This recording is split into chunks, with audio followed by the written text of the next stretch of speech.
You know, there's some striking examples of successful new businesses developing and succeeding off the back of the new wave of digital marketing.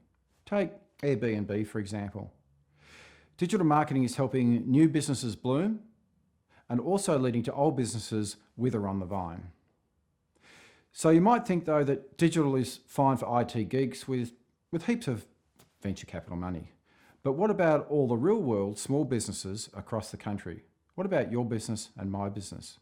If you're like many businesses, you've tried digital and been burnt or underwhelmed. Or perhaps there's just too much technology in digital and you haven't done anything online because you just can't get your head around it. You know, the trouble is that because of the new digital wave, many businesses have been left abandoned by traditional marketing techniques, which have really become extinct. But they've been unable to make a decision about what to do with digital. Certainly the digital landscape is more complex than the older paper-based marketing methods. But the decisions business owners and marketers need to make about digital are just the same as the decisions to be made in the physical world. You just need to see how digital relates to the real world.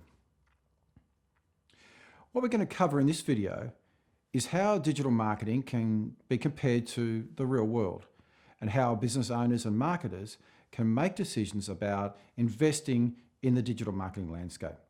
You know, it's not a DIY manual. It's designed for people to understand how everything connects together. For the people who are going to commit their hard-earned money to marketing their business. We're going to look at why Google is like leasing a shop rather than advertising in yellow pages. We're going to look at how magazine and newspaper advertising is being replaced by social, and in the process, providing much more control over niche audience targeting than any paper publication could provide. We'll see how many marketing techniques like TV advertising, which have been financially out of the reach of most small businesses, now become not only viable, but can get highly measurable, testable, and scalable results. There are many components to digital marketing, and for many businesses, you know what, their digital programs look just like a kid's messy room, all over the place. We'll look at the glue that brings all the components into an interconnected marketing system. So 7 years ago, I switched the business I co-owned from a traditional marketing to a digital marketing business. At the time, digital marketing was a novel sideshow for most businesses, but we were able to sell millions of dollars in property and financial products off the back of a well-executed digital marketing system. But before we get into this, I'd like to give you a brief rundown about my background. As you can see, I'm not a Gen Y digital geek. I'm more like a baby boomer with 30 years hands-on business experience who loves implementing new and innovative ideas, mostly based around technology. In 2002, I co-founded a mortgage management company selling its own brand of non-bank home loans. I came to this business after 6 years as a franchisee in the business services sector. And before that, I worked in sales, marketing, consulting and management with companies like Lendlease, the Victorian Government, the Australian Society of CPAs, and a non-profit IT consulting company I established. I've consulted to many hundreds of small businesses, non-profits and investors. So coming back to our mortgage company, it grew well for its first 5 years by utilising traditional marketing techniques, yellow pages, magazine advertising, direct mail, exhibitions, and many other techniques. But the non-bank loan sector was hit hard by the GFC, the global financial crisis, and the business effectively stopped selling in 2007. A $14 million sales top line turned to zero. So we knew we had to do something different. And while the GFC played out, we reinvented the business as a property sales, mortgage broking, financial planning and legal business. In this post-GFC period, we switched to digital marketing and put together a team to develop our web presence. And we delivered a marketing automation system to the business. we built a database of 7,000 property investors throughout Australia who were buying investment properties across the country. We eventually hived off the digital marketing department as a completely separate business altogether. And in 2013, I decided, I really enjoyed digital marketing more than property and finance. So I moved over to the digital consulting business. That business now provides consulting services to non-profits and small businesses across a diverse range of industries in both Australia and in Europe. So let's get started on relating digital marketing to old school marketing. We'll start with Yellow Pages. Yellow Pages was one of those must-do marketing spends for many businesses. Yellow Pages was really in every home and business in the country and seemed to have an absolutely impregnable place in the marketing landscape. But I asked around before I did this video presentation for a copy of the Yellow Pages. I literally wanted to have it here and drop it on the floor, but I couldn't find one from anyone. So isn't that an amazing transformation in such a short period of time? But I was talking to a client recently who told me he used to pay $17,000 every year for a quarter-page listing in Yellow Pages. That's $17,000 of the marketing budget locked in for a year. And if it doesn't work from there, there's no getting out of it. To remind you, Yellow Pages was based on a free alphabetical listing with various categories, and the businesses paid a premium price for a larger display ad or for the best position. Everyone uses Google now to find things, don't they?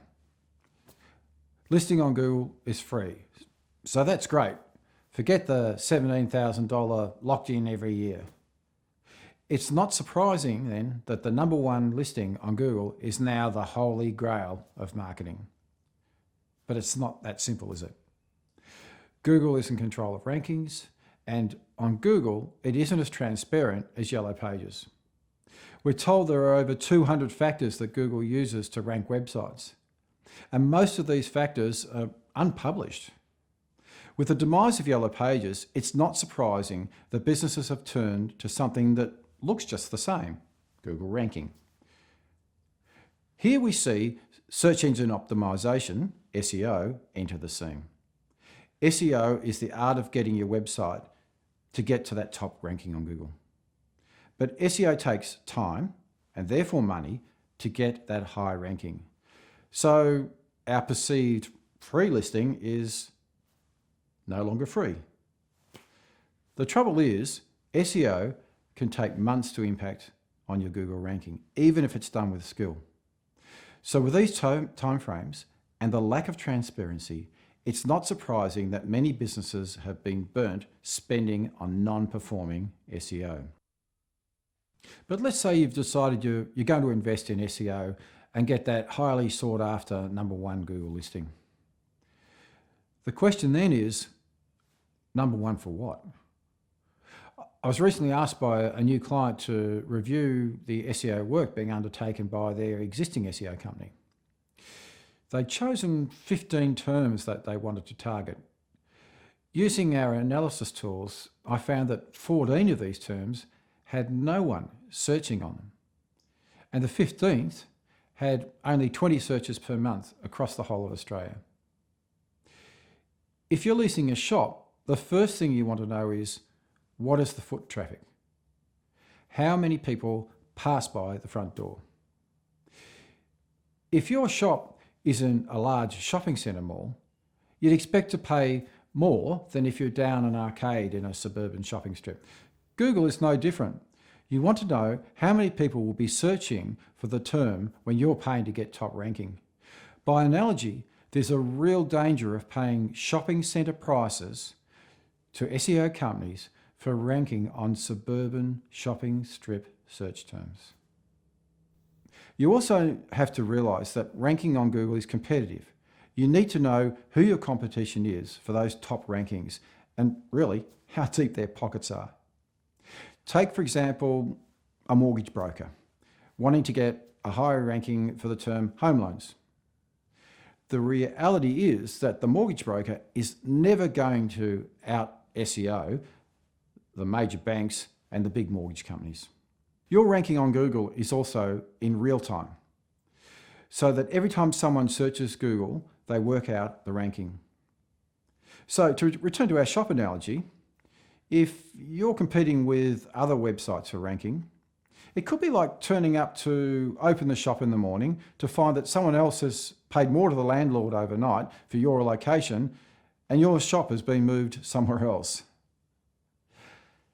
Google's paid listing system, called AdWords, is more closely aligned to the old Yellow Pages. You pay for the best position for your ad for that search term that you want to target. Google will display up to 4 AdWords listings before the free organic listings.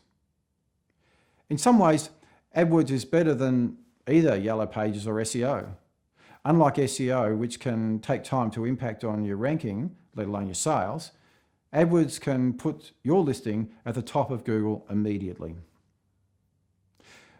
Unlike Yellow Pages, which required a substantial commitment for a full year, AdWords can be switched on and off whenever you want. And you can cap the spend to a level that suits you. Unlike Yellow Pages though, your advertising rate can change throughout the year. Unlike SEO, which lacks some transparency, AdWords has a clearly defined method for deciding on rankings over which you have some control.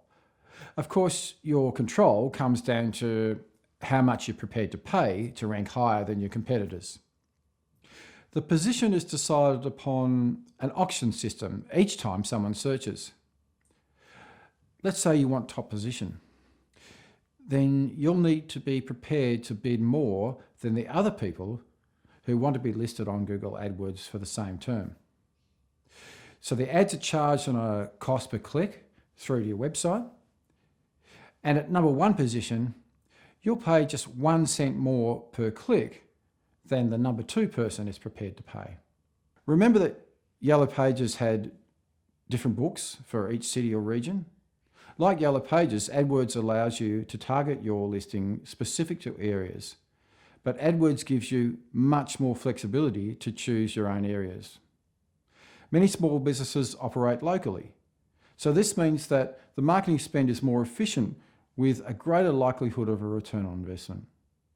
However, as AdWords is competitive and is quite a mature system, the cost per click on many popular search terms has become quite expensive.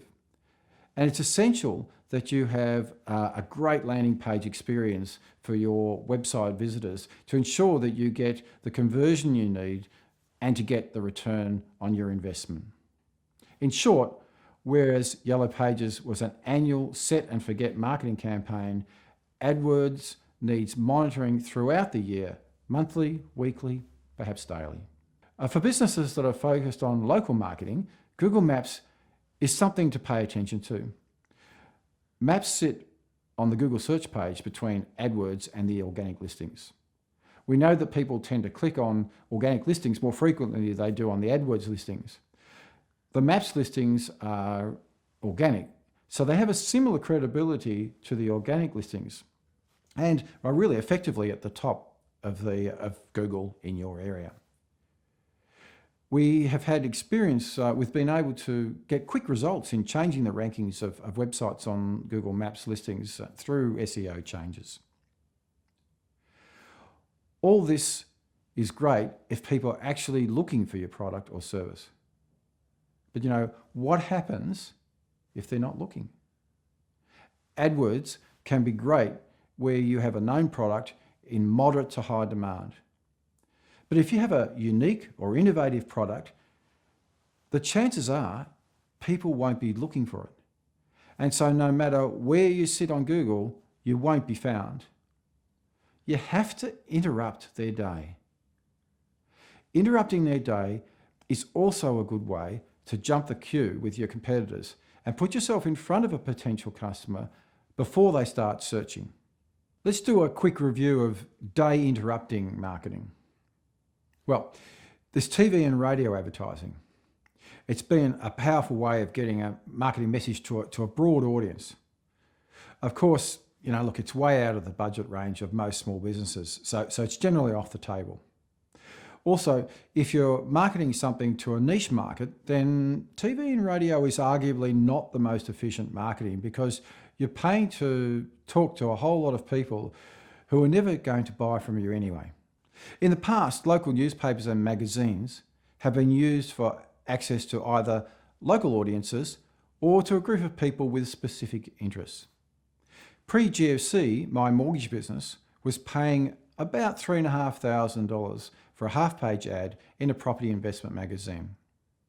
We were effectively paying the publisher for access to a list of people they had put together and who we felt would buy from us. The biggest issue with this type of marketing is whether anyone actually reads the publication, let alone the page your ad was on, let alone your ad. You just don't know. All you knew was how many people contacted you from the ad, but why it worked or didn't work remained a mystery. Now, if we're looking at the local newspaper, which is being used by a lot of businesses for local marketing, really, unless these days you're targeting an older audience, the chances are that your ad just isn't going to be read by the audience that you're targeting. Another way to interrupt someone's day and stand alone rather than be lost in a publication was to use direct mail. That's the paper kind. Similarly, you're paying a list owner for access to a list that they've put together. But here, you're still left wondering, did your carefully crafted mail piece just end up straight in the bin without being read at all?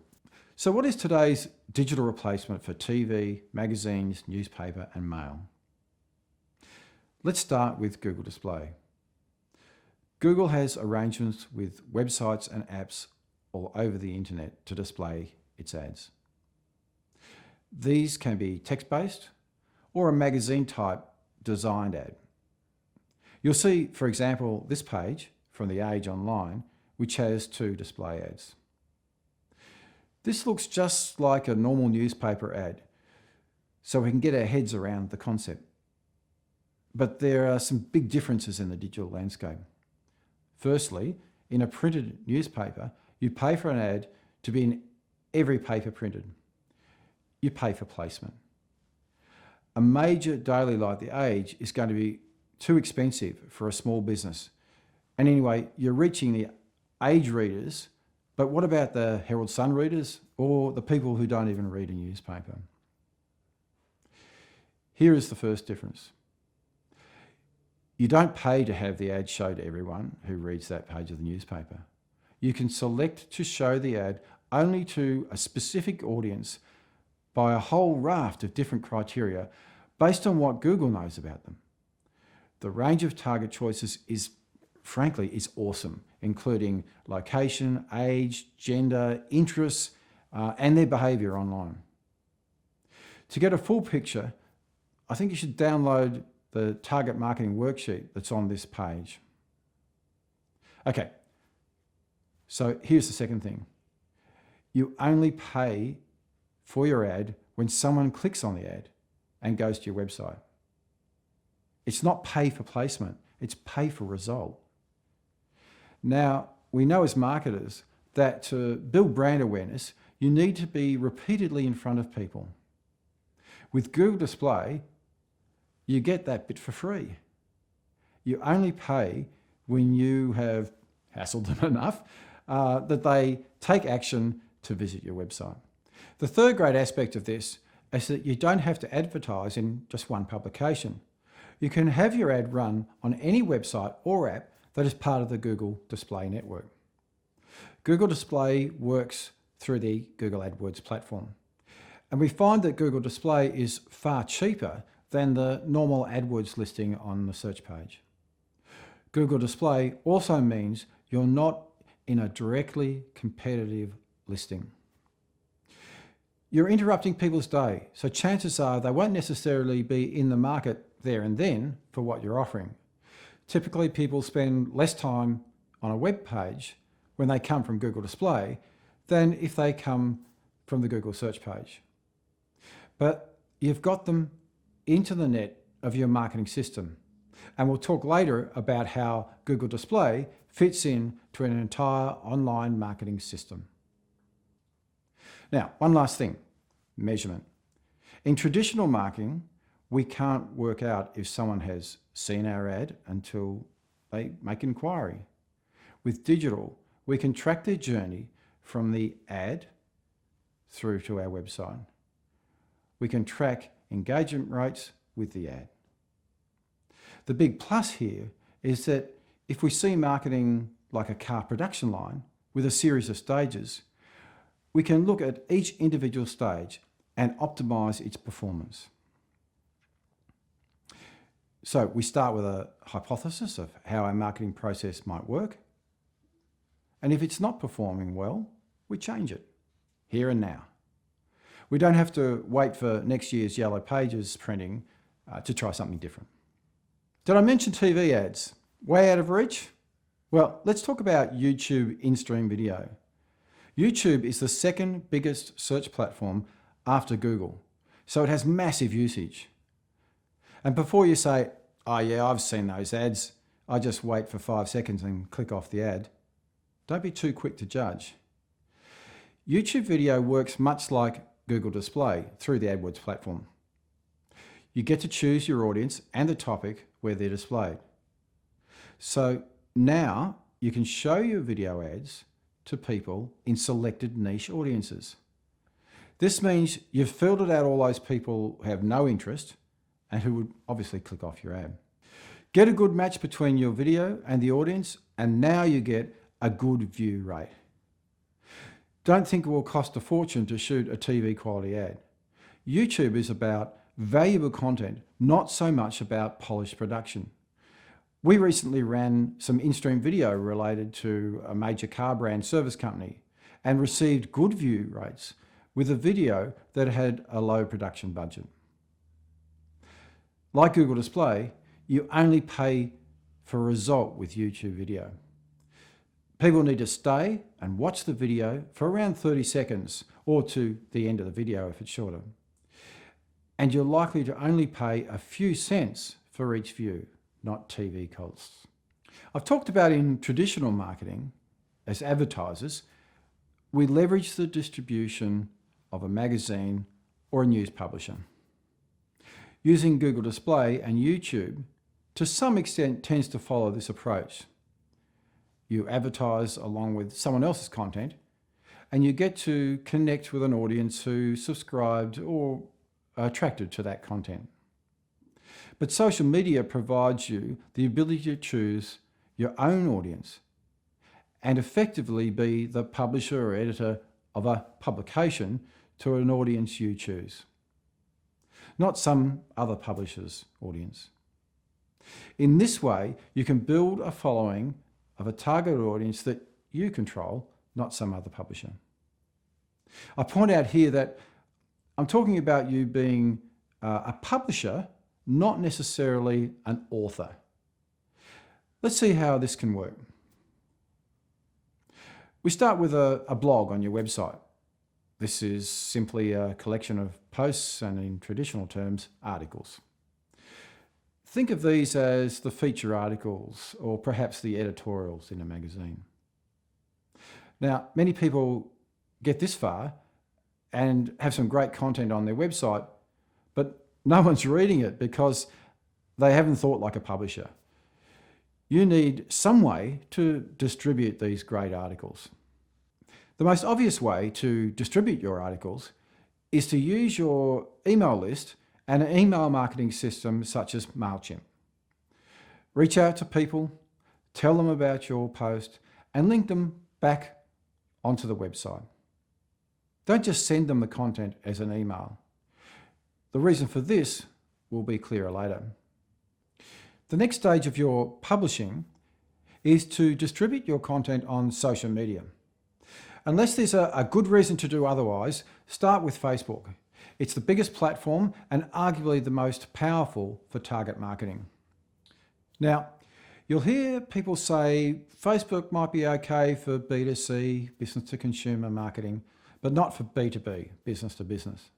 In my view, this is just not true. Businesses don't buy. people do. And 15 million people in Australia are on Facebook. I get that it's not a business platform, but business people are on Facebook for all sorts of reasons. And they're there multiple times every day. What better place to interrupt their day with something that might be of interest to them, even if it is business related. So your blog combined with your Facebook is equivalent to a magazine or even a TV or radio show. But you get the chance to choose your own audience. The capacity of Facebook to target market is frankly beyond belief. You can target to within 1 mile radius of a location to people based on their characteristics, their interests and their behaviour.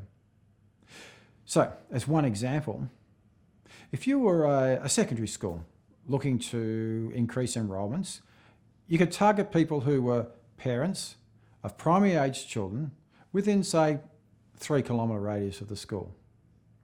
That's very, very powerful. Now, you have to pay Facebook to distribute your content to people in that audience. But our recent experience is that you can reach, say, 3,000 to 5,000 people for around about $100. It is essential that you pay to distribute your content, even to people who have liked your Facebook page. Question is why? Because Facebook will only distribute your content to a small proportion of your followers unless they are highly engaged in your content. As a result, many businesses who aren't paying are putting effort into Facebook posts and very few people are seeing their content. What you're doing now is building your own direct brand connection with an audience instead of going via a third-party publisher. You get to decide on the type and frequency of content. You get to decide on the balance between informative and promotional content. You get to decide on the format of the content, whether it's text, graphic, video, audio. Now, if you're thinking this sounds like a lot of work and cost, remember you don't have to produce all the content. You can choose to share other people's content and as a result, be a valuable source of content for your audience. Importantly, you get to measure the engagement your audience has with your content, so you know whether you're building engagement with your brand or not. You might have a good reason to branch into other social media platforms. For example, Instagram is owned by Facebook and uses the same back end for audience marketing. Content on Instagram is more limited than Facebook, as it's restricted to images and video. It could be good for more visual and lifestyle brands, especially if you're targeting a younger audience. Okay, so I'm going to change gear a little now. Let's say you're a business that's never done any advertising as such, and don't really want to go in that direction. You might, for example, be a business that gets all its leads from face-to-face contact. Typically, this might be through attending meetings, seminars, or conferences. The scenario here might be you're having coffee in a break at a seminar. You say hi to someone you haven't met before. You start a conversation. You search for a point of engagement in the conversation. You know, someone in common, or you have a common interest in something outside work perhaps. Your mind is searching for an opportunity to do business with them. You think of an opportunity and you exchange business cards. Over the next few days, you contact them with an offer to catch up. LinkedIn offers the digital equivalent. In my view, LinkedIn is not a marketing platform. It's a networking and sales platform. You know, it's hand-to-hand combat out there. But LinkedIn isn't working for probably the vast majority of people on the platform. And here's why. Let's go back to our physical seminar break. Have you ever seen someone in this situation going around to every person in the room, handing over their card or a brochure, and then moving on to the next person? I've seen it many times. You know, I'm talking to someone and this person gives me their card and moves on. I'm left looking at the other person that I'm talking to and wondering what was all that about. That's exactly what many people are doing on LinkedIn, making lots of connections, but not building a relationship with their contacts. Here's how I suggest you approach LinkedIn. Use LinkedIn's search feature to identify potential target contacts. Look for the people who are marked as second on the search page. That is, you and that person have a mutual LinkedIn contact. So you develop your own standard connection message. Please don't use the LinkedIn default message. Check out your target contact's profile and find something to say to them that you can add to your standard message. Your message might become something like, "Hi Jim, I see we're both connected to Andrew Jones. I see you are an accountant and I've been working with a few accountants lately, so I thought I'd reach out to connect. Cheers, Paul." Now, mostly they're going to see you are a real person, a genuine person, and accept your connection. If you're not a real person or a genuine person, then don't bother. At this stage, you're at the hello stage of your conversation. You now need to respond to their agreement to connect and start a conversation just like you would do face to face. You find a conversation starter based on their profile. At some stage, you might like to throw in something like, "You'll find a post on my website about optimizing websites for accountants. You might like to take a look. Here's the link." You've now got them to visit your web page, which is the next step in your ongoing connection. And there'll be more about that later. Obviously, try to get face-to-face or Skype to Skype with them if you can. That's networking digital style. I suggest when you're searching for contacts on LinkedIn that you have some blog content relevant to that target market that you can offer them, the link that we talked about. If you're an introvert and face-to-face networking is just not your thing, try LinkedIn though, because you have time to think about your responses in the conversation. An area of marketing which is probably underutilized by small business is PR. Mostly we see PR as a means of getting exposure in the mass media, and usually small businesses don't have enough to say to a broad mass market audience. But now we're talking about target audiences on social media, where you have an opportunity to build your profile with that target audience. You can become an opinion leader in your market. So where in traditional PR, we're thinking about press releases and interviews. On social, you can use your social media account to distribute your digital press release or interview. Twitter is effectively an online press release system. It's great for people being watched, celebrities, politicians, subject experts.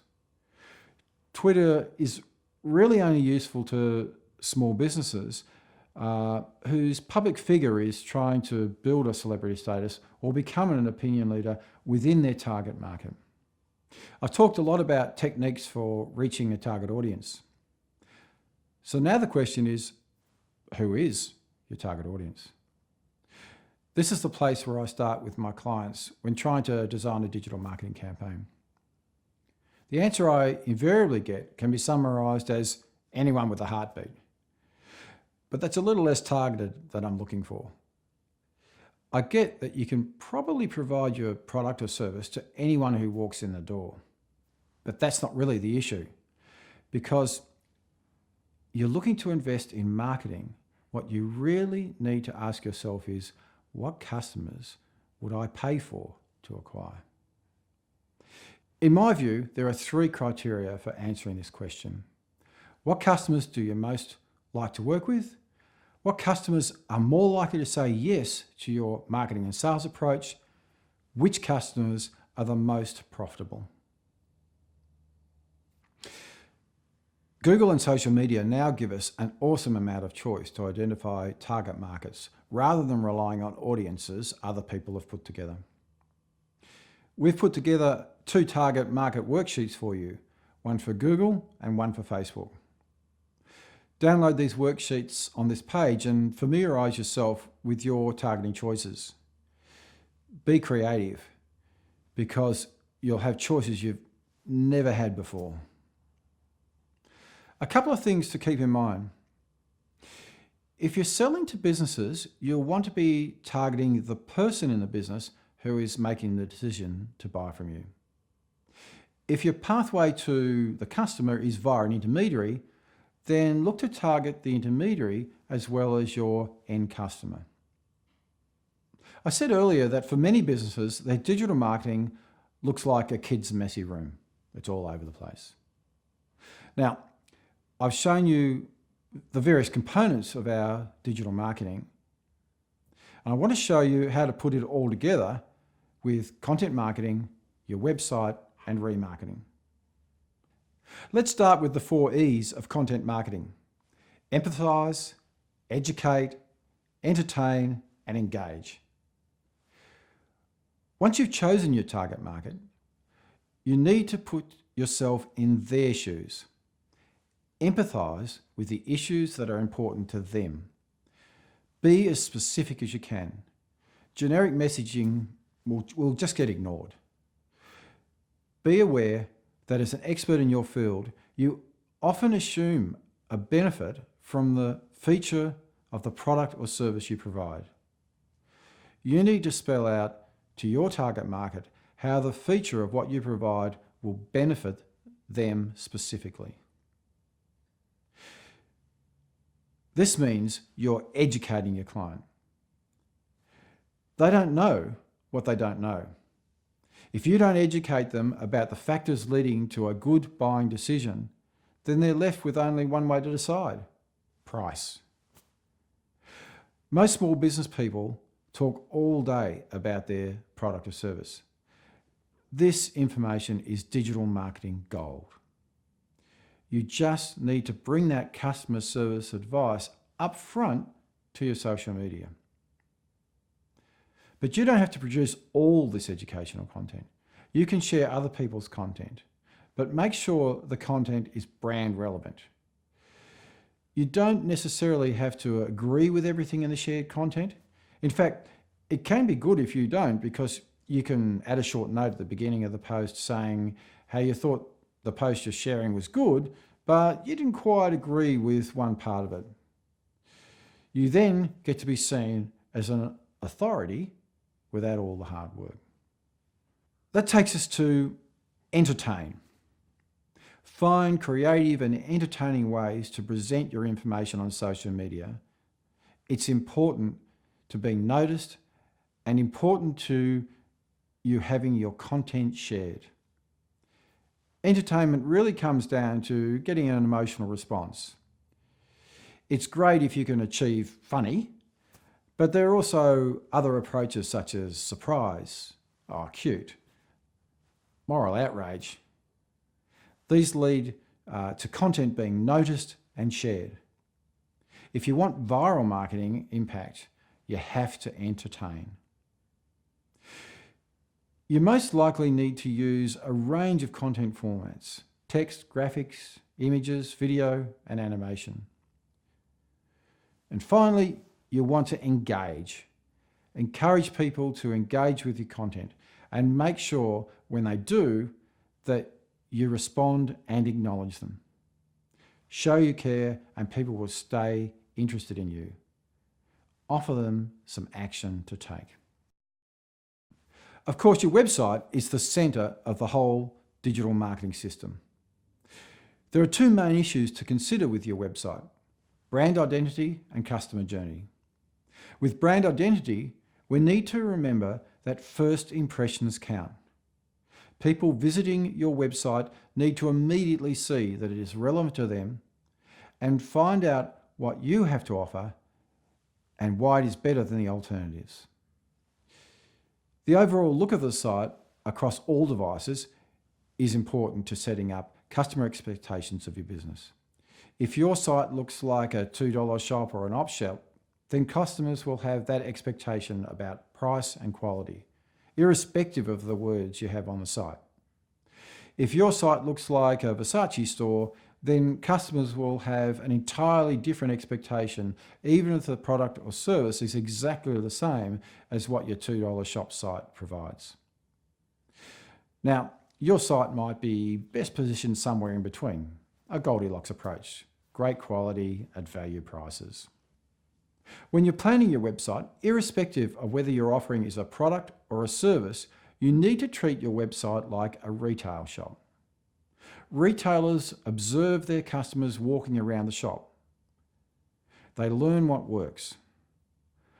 They learn what stocks to put in the window to entice people in, what to put by the door, by the cash register, at the back, at the front.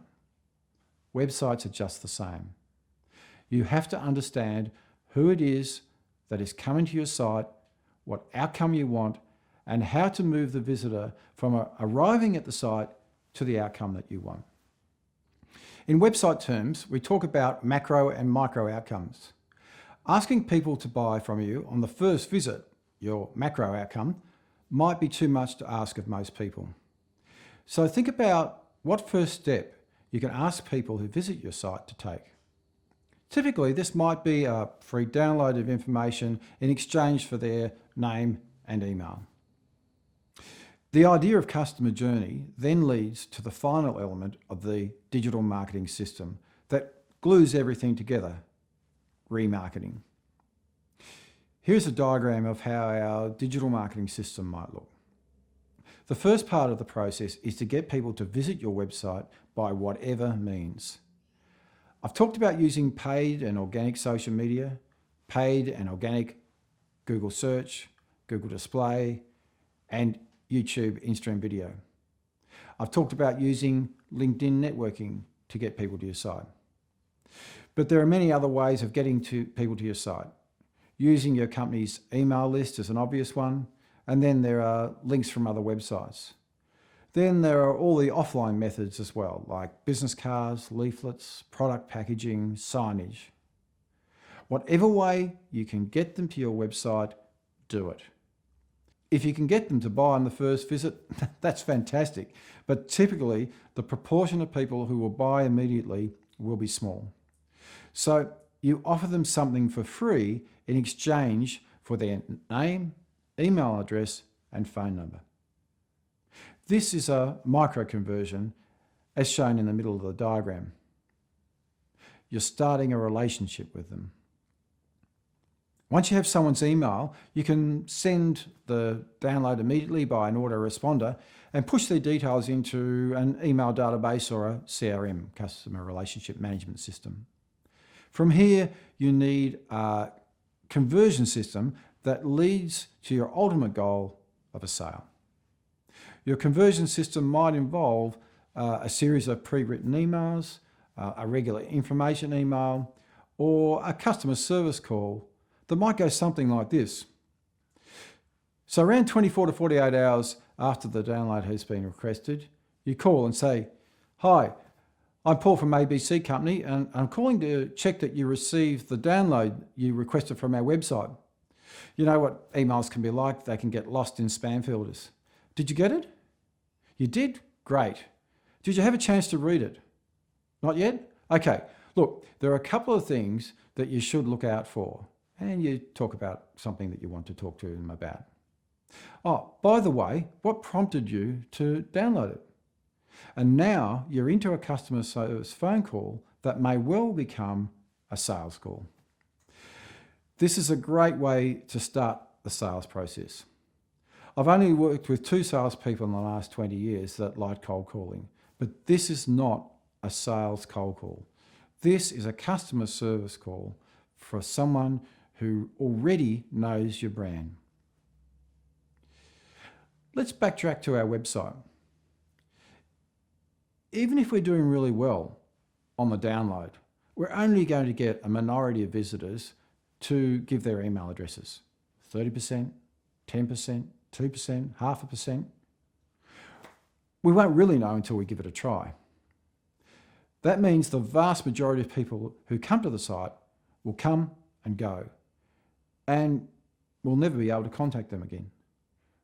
That means that the majority of the money we spent to get them there in the first place is just wasted. We know that we need to keep touching people multiple times to get a sale. Some say an average of 7 times. So we need a means to keep touching all those other people who didn't leave their email. This is where remarketing comes in. For every person who visits the website, we automatically add a tag or a cookie to their browser, which effectively says this person has been to our website. Typically, we use 2 remarketing tags, one for the Google world and one for the Facebook, Instagram world. So, we now have a Google remarketing list and a Facebook remarketing list. We don't know who they are, but we know that we can get in touch with them again. Using Facebook, we can then pay to distribute our content to people on the remarketing list. It doesn't matter how these people came to our website, we can still reach them if and when they are on Facebook. Returning to our physical world analogy, these people have effectively become like subscribers to our digital magazine. Using the Google remarketing list, we can use the Google Display Network, Google Search, or YouTube in-stream video to chase our website visitors around the internet, including the apps on their phone. The remarketing lists enable us to leverage multiple distribution channels to touch prospective customers many times, to build brand awareness within selected target markets, and to generate enough touches to make that sale. All parts of the digital marketing system are now working together to meet our end goal. Oh, and one last point. Remember, I talked about retailers watching their customers walking around the shop and arranging their shop to get the best sales results. Well, analytics are our eyes on the digital marketing system in just the same way. All the parts of our system are highly measurable, so we can track what is happening across all parts of the digital marketing system. Our digital marketing management becomes now a process of hypothesizing customer journeys, measuring what happens, evaluating results, and adjusting to optimize for the best return on investment. So just to recap, digital marketing might seem intimidating, but in reality, the decisions you need to make are just the same as traditional marketing. And in fact, you'll find that it can deliver better results, more measurable, more controllable, and easier to fit your marketing budget. I'm Paul Thewlis from Web Intelligence. Thank you for joining me.